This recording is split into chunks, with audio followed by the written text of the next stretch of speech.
ஊஸ் தேசத்தில் ஒரு மனிதன் இருந்தான். அவன் பேர் யோபு. அவன் உத்தமன், நேர்மையானவன், கடவுளுக்கு பயந்து தீமைக்கு விலகி நடந்தவன். அவனுக்கு 7 குமாரரும் 3 குமாரத்திகளும் பிறந்தார்கள். 7,000 ஆடுகளும் 3,000 ஒட்டகங்களும் 500 ஏர் மாடுகளும் 500 கழுதைகளுமாகிய மிருகம் சம்பத்து அவனுக்கு இருந்ததுமன்றி மிகவும் ஏராளமான அடிகளும் இருந்தார்கள். கீழ் தேசத்தார் அனைவரிலும் அந்த மனிதன் பெரியவன். அவன் குமாரன் தன் நாளிலே தன் வீட்டில் விருது செய்து தங்கள் 3 சகோதரிகளும் தங்களோடு விருந்துண்ண அழைப்பித்தார்கள். ஒவ்வொரு முறை எல்லாரும் விருது செய்து தீரவே, ஒருவேளை தன் குமாரன் பாவம் செய்து கடவுளின் தங்கள் இதயத்திலே தூஷித்திருக்கலாம் என்று யோபு நினைத்து அவர்களை அழைத்துவித்து பரிசுத்தப்படுத்தி அதிகாலமே எழுந்து அவர்கள் ஒவ்வொருக்காகவும் தகன பலிகளை செலுத்துவான். இப்படியே யோபு அந்தந்த நாட்களை செய்து வருவான். ஒரு நாள் தேவதூதர் கர்த்தருடைய சந்நிதியில் வந்து நின்றார்கள். சாத்தானும் அவனோடு நின்றான். கர்த்தர் சாத்தானை பார்த்து, நீ எங்கிருந்து வருகிறாய் என்று கேட்க, சாத்தான், நான் பூமி எங்கும் போய் சுற்றி திரிந்து வருகிறேன் என்று கர்த்தருக்கு பதில் உரைத்தான். பின்பு கர்த்தர் சாத்தானிடம், என் தாசனாகிய யோபுவை கவனித்தாயா? பூமியிலே அவனைப் போல் உத்தமனும் நேர்மையாளனும் கடவுளுக்கு பயந்து தீமைக்கு விலகி நடக்கிறவர் ஒருவனும் இல்லை என்று சொன்னார். அதற்கு சாத்தான் கர்த்தரிடம், ஆதாயம் இல்லாமல் யோபு கடவுளுக்கு பயந்து நடக்கிறான். அவனையும் அவன் வீட்டாரையும் அவனுக்குரிய யாவற்றையும் நீ சுற்றி வேலி அடைக்கவில்லையோ? அவன் கைவேலையை ஆசீர்வதித்து அவன் சம்பத்து தேசத்தில் பெருகிற்று. உமது கையை நீட்டி அவனுக்குரிய யாவற்றையும் தொடு. அப்பொழுது அவன் உமது முகத்துக்கு எதிரே உம்மை தூஷிக்க மாட்டானோ பாரும் என்றான்.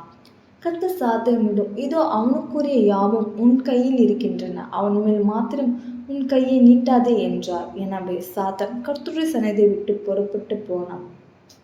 ஒரு நாள் யோபியின் குமாரன் அவன் குமாரத்திலும் தங்கள் மூத்த சகோதரன் வீட்டில் விருந்துண்ட திராட்சை ரசம் பானம் பண்ணுவேன்.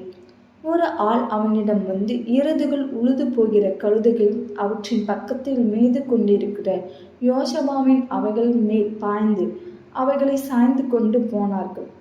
வேலையாட்களும் பட்டயத்தினால் வெட்டி போட்டார்கள்.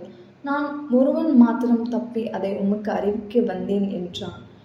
அவன் இப்படி பேசிக்கொண்டிருக்கையில் வேறொரு வந்து, வானத்திலிருந்து கடவுளுடைய அக்னி விழுந்து ஆடுகளையும் வேலையாட்களையும் சுற்றி வைத்து போட்டது. நான் மாத்திரம் தப்பி அதை உமக்கு அறிவிக்க வந்தேன் என்றான். இவன் இப்படி பேசிக்கொண்டிருக்கையில் இன்னொருவன் வந்து, கர்த்தேயர் 3 பிரிவாய் வந்து ஒட்டகங்கள் மேல் பாய்ந்து அவைகளை ஒட்டி கொண்டு போனான். வேலையாட்களையும் பட்டயத்தால் வெட்டி போட்டார்கள். நான் ஒருவன் மாத்திரம் தப்பி அதை உமக்கு அறிவிக்க வந்தேன் என்றான். இவன் இப்படி பேசிக்கொண்டிருக்கையிலே மற்றொருவன் வந்து, குமாரரும் உமது குமாரத்திலும் தங்கள் மூத்த சகோதரன் வீட்டில் விருதுண்டு திராட்சை ரசம் பானம் பண்ணுகையில் வனாந்தரத்தில் பெருங்காற்று வந்து அந்த வீட்டின் 4 மூலையிலும் அடக்கவே வீடு அவன் மேல் விழுந்து உமது பிள்ளைகள் மடிந்து போனார்கள். நான் ஒருவன் மாத்திரமே தப்பி உமக்கு அறிவிக்க வந்தேன் என்றான். அப்பொழுது யோபு எழுந்திருந்து தன் அங்கியை கிழித்து தன் தலையை சிரித்து தரையிலே விழுந்து பணிந்து, நிர்வாணமாய் என் தாயின் கர்ப்பத்திலிருந்து வந்தேன், நிர்வாணமாய் எவ்விடத்திலிருந்து திரும்புவேன்? கர்த்தர் கொடுத்தார், கர்த்தர் எடுத்தார், கர்த்தருடைய நாமத்துக்கு ஸ்தோத்திரம் என்று சொன்னான். இவையெல்லாம் நடந்தும் யோபு பாவம் செய்யவும் இல்லை, கடவுளை குறை கூறவும் இல்லை. பின்னொரு நாள் தேவதூதர் கர்த்தருடைய சந்நிதியில் வந்து நின்றார்கள். சாத்தானும் அவனுடைய கர்த்தருடைய சந்நிதியில் வந்து நின்றான். கர்த்தர் சாத்தானை பார்த்து, நீ எங்கிருந்து வருகிறாய் என்று கேட்க, சாத்தான், நான் பூமி எங்கும் போய் சுற்றி திரிந்து வருகிறேன் என்று கர்த்தருக்கு பதில் உரைத்தான். அப்பொழுது கர்த்தர் சாத்தானிடம், நீ என் தாசனாகிய யோபுவை கவனித்தாயா? பூமியிலே அவனைப் போல உத்தமனும் நேர்மையாளனும் கடவுளுக்கு பயந்து தீமைக்கு விலங்கி நடக்கிறவரும் வேறொருவனும் இல்லை. அவன் இன்னும் தன் உத்தமத்தில் நிலைத்திருக்கிறான். காரணம் நின்றி அவனை நீர்மூலமாக்கும்படி நீ என்னை ஏவினாயோ என்று சொன்னார். அதற்கு சாத்தான், கர்த்தரின் தோளுக்கு பதிலாக தோல், தன் ஜீவனை காப்பதற்கு தனக்குரிய யாவற்றையும் மனுஷன் கொடுத்து விடுவான்.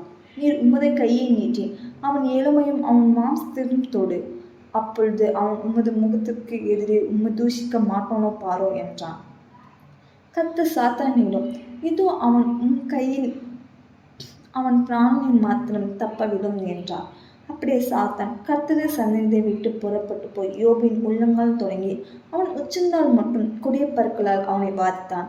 அவன் ஒட்டையை எடுத்து தன்னை சுற்றி கொண்டு சாம்பலில் உட்கார்ந்தான். அப்பொழுது அவன் மனைவிடம் வந்து, நீ இன்னும் உமது உத்தமத்திலே நிலைத்திருக்கிறாரோ? கடவுளை தூஷித்து செத்தால் என்ன என்றான். அதற்கு யோபு, பைத்தியக்காரி பேசுகிறது போல நீ பேசுகிறாய். கடவுள் கையில் நன்மையை பெற்ற நாம் தீமையும் பெறலாகாதோ என்றான். இவையெல்லாவற்றில் யோபு தன் உதடுகளில் பாவம் செய்யவில்லை.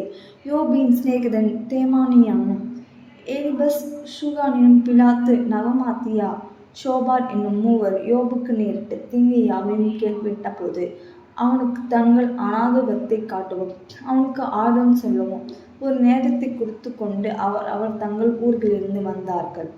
அவர்கள் தூரத்தில் வருகையில் தங்கள் கண்ணை ஏறெடுத்து பார்த்து அவன் உருகுலைத்திருப்பதைக் கண்டு சத்தமிட்டு தங்கள் அங்கேயே கிழித்து கொண்டு தங்கள் தலைமையில் விழுந்து விழப்புழுதியை அள்ளி வானத்துக்கு நேராக தூற்றிக்கொன்று அவனுக்கு நேர்ந்த துன்பம் மகா கொடியதென்று கண்டு ஒருவன் அவனிடம் ஒரு வார்த்தையும் பேசாமல் 2 பகல் 7 நாள் அவனோடு கூட தரையிலேயே உட்கார்ந்து இருந்தார்கள்.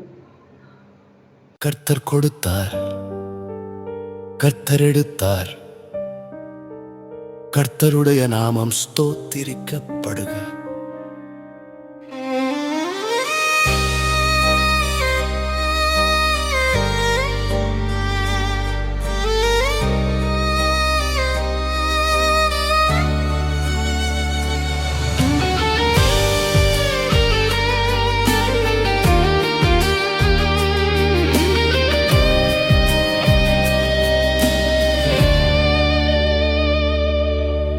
நன்மை தேவனிடத்தில் பெற்றோம், தீமையையும் பெற்று கொள்ளாதோ.